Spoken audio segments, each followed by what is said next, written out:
What if everything you've learned about death is strategically incomplete? What if behind peaceful visions of heaven, ancestors in white tunnels hides a design so precise, so ancient, that it doesn't release you at all? It recycles you. Most people never even think to question this. They accept the stories they were given as children, walk the road everyone walks, convinced they are moving toward freedom, when in reality they may be walking straight into a cosmic system built to send them back. Long ago, a group of mystics whispered about this in the shadows. They called themselves Gnostics.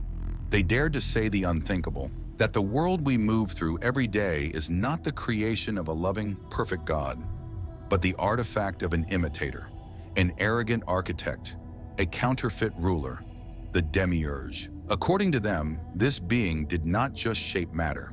He constructed a loop, a repeating cycle of birth, death, and return. A wheel in which souls are sent back again and again into a controlled reality. But here's the question that truly matters to you. If the so-called afterlife is part of this design, what actually happens to you at the moment of death? And even more disturbing, how do you get out of it?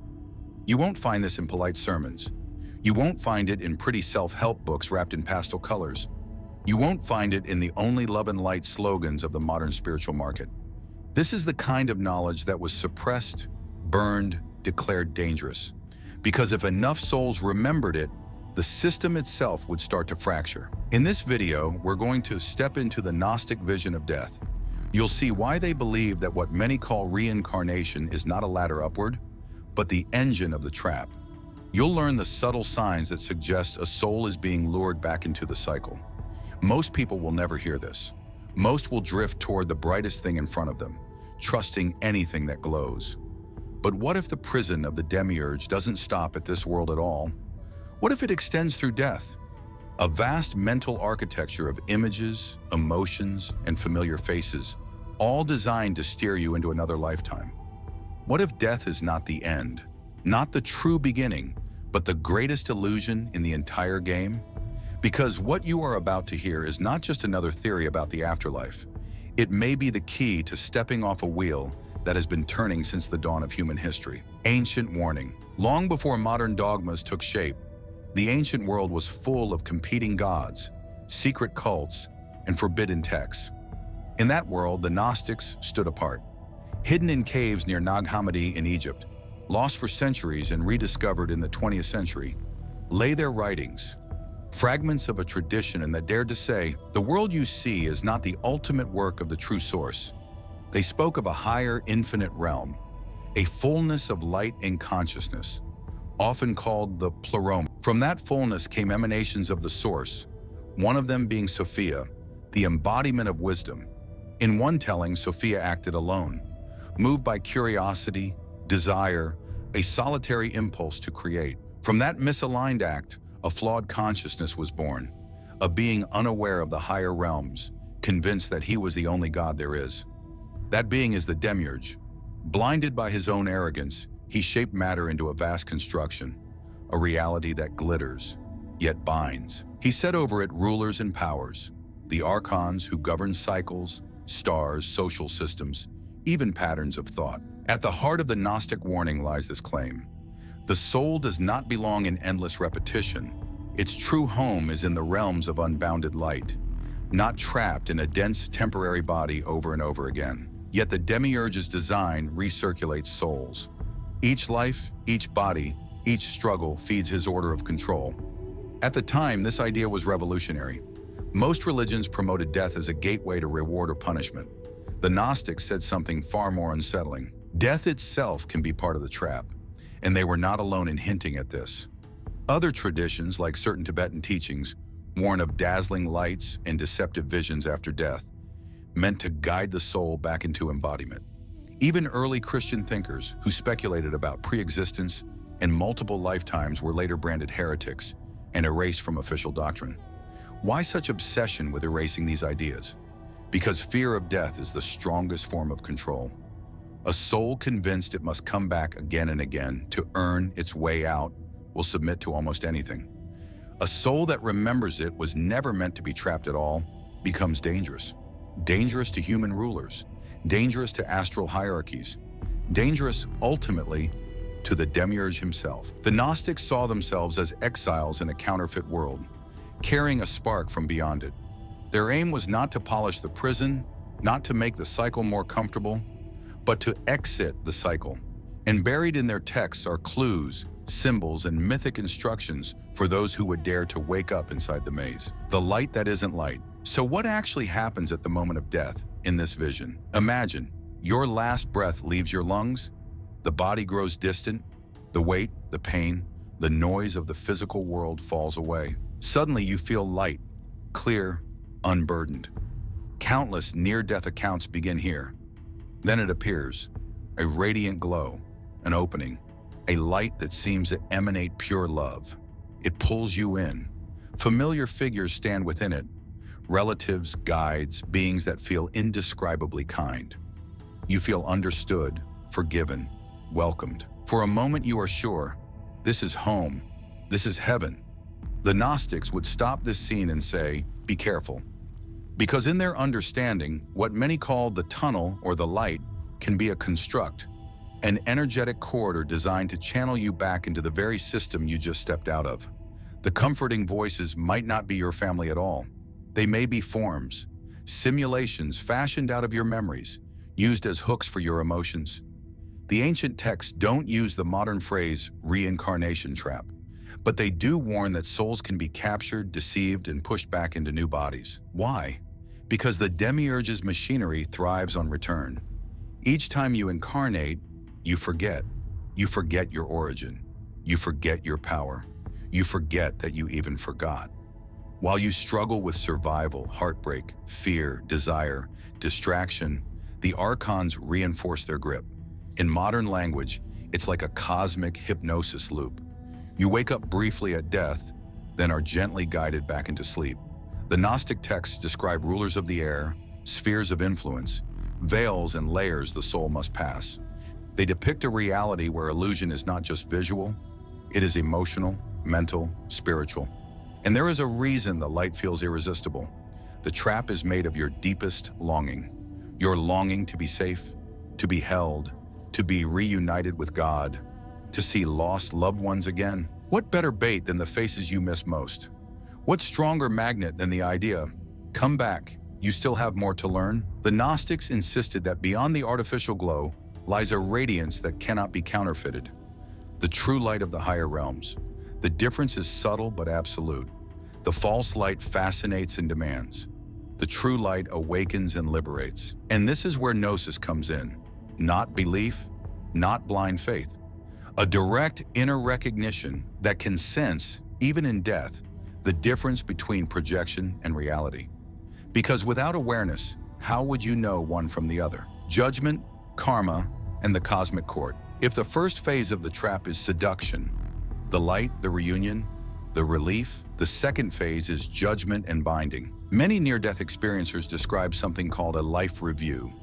Every thought, every action, every emotion is shown and felt again, often through the eyes of others. They are told they still have work to do, more lessons to learn, more lives to live. The hidden question is, who is delivering that message? In the Gnostic view, much of this judgment theater does not come from the true source, but from the counterfeit rulers of the system. Even when it feels like the soul is judging itself, the framework of that judgment may have been programmed. If you can convince a soul that it has failed, that it is unworthy, that it must return to improve, you never need to force it. It will walk back into the classroom prison willingly. Perhaps the hell you were told to fear is not fire and torture, but repetition. Coming back to the same dense realm again and again, without memory of who you are, moving through suffering on repeat. Picture it as a cosmic courtroom in which the judge, the jury, and the prosecutor all answer to the same architect. You stand there feeling small, guilty, flawed, and they say, "Don't worry, you'll get another chance. Go back, try again." You call it growth. They call it maintenance. In this framework, karma doesn't function as pure, neutral justice. It becomes something else. A web of energetic threads that pull you back into bodies, families, situations that keep you orbiting the same unresolved patterns. it looks like a school. It behaves like a cage. Many Eastern traditions see reincarnation as a staircase to liberation. The Gnostic approach flips the entire script. Reincarnation itself is the locked room. Liberation is not about perfecting your performance in the game, but about realizing what the game is and choosing to stop playing. This is why some Gnostic texts speak of knowing hidden names, seals, or formulas, not as magical passwords in a childish sense, but as statements of origin. The awakened soul, when confronted by astral authorities, does not tremble. It declares, "I do not belong to your realm. I come from the higher light. You have no claim over me." Recognition breaks jurisdiction. The cycle holds as long as there is ignorance. The key is remembrance. How to train for death while you're alive. Which brings us to the most practical part. If this system exists, what can you actually do? The Gnostics did not intend this knowledge to be abstract. It was a map. And that map does not start at the moment of your last breath. It starts right now. Begin with the question, who am I beyond this body, beyond these roles, beyond this story? Every time you peel away a layer, this name, this biography, this identity you perform in daily life, the grip of the demiurge loosens a little. He can only bind what believes it is defined by his world. He can only catch what vibrates with his frequency. Fear, shame, unhealed craving, endless attachment. This is why the practices Gnostics emphasized: inner knowing, contemplation, direct insight, deep prayer, silent observation of your own mind, were never meant to be empty ritual. They were training grounds, rehearsals for the soul. When you learn to hold presence in moments of pain, temptation, confusion now, you are less likely to be hypnotized by dazzling illusions later. Here's a simple exercise. Close your eyes. Imagine the tunnel, the glow, the pull. See the faces calling you. Hear the voices inviting you in. Then ask with absolute clarity, is this true light or a construction? Don't rush to answer. Feel the difference. One energy will dazzle you, rush you, pressure you, make you feel you must decide immediately. The other will feel vast, still, quietly obvious, like you are remembering something you always knew. This inner sensing is not a trick of the mind. It is the beginning of real gnosis. The Gnostics spoke of seals and signs, but beneath all of that is this.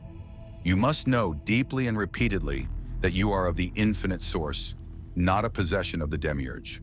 You belong to the higher fullness, not to the fabricated grid. Holding that recognition is itself a key. Live as if you are already more than this cycle, detached from systems that thrive on fear and constant external validation. Loosen your grip on identities that exist only within this temporary story. Remember that your essence cannot be harmed by anything that happens inside the simulation. When you start to live from that place, something subtle changes. You no longer cling to reincarnation as the only path, nor do you cling to life out of panic. You begin to taste freedom here, in the middle of the game. The Gnostic path is not about running away from the world in despair. It is about seeing through the world with clarity. Every genuine moment of awareness is a crack in the structure. Every act of remembrance is a step off the wheel. So hold this question close. If a light appears at the end, will I recognize whether it is real? Don't answer once and forget it. Carry it with you. Let it quietly reshape how you love, how you act, how you choose. Because the training ground for liberation is not someday. It is this moment, even as you watch this video. Closing for centuries, we've been told a simple story. Die and you go either up or down, heaven or hell, saved or lost. The Gnostics offered a more unsettling but more liberating view. Heaven, hell, judgment, karma, any realm in which you remain inside the demiurge's architecture is still part of the cycle. In this journey, we've traced their warnings from forgotten manuscripts to the echoes we can still feel today. We've explored the false light, the cosmic court, the looping of lifetimes, and we've seen how awareness, remembrance, and inner Gnosis start to unlock something the system cannot control. But there is one thing even the Gnostics agreed on. No priest, no guru, no spiritual brand can walk this for you. No belief system on its own will break the wheel. The only power that can pierce the veil is your own awakened recognition. So the real question is not, what happens after death? The real question is, who will I be when that moment arrives?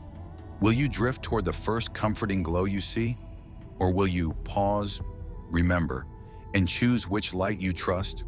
Perhaps the way you live today, the choices you make, the illusions you release, the awareness you cultivate, is already shaping whether your soul will be pulled by the false light or drawn towards something far beyond it. Because a soul that remembers cannot be owned. A soul that awakens cannot be deceived. The prison has never been stronger than your own attention. The moment you turn that attention inward, with honesty and courage, the walls begin to crack.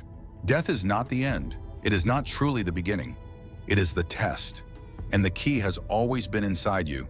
To remember is to awaken. To forget is to come back again until the memory returns.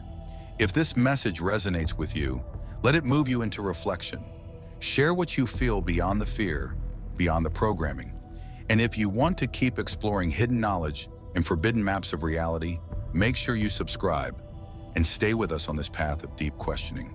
Stay awake, stay aware, and ask yourself, with every bright promise and every shining doorway, when the light appears, will I remember?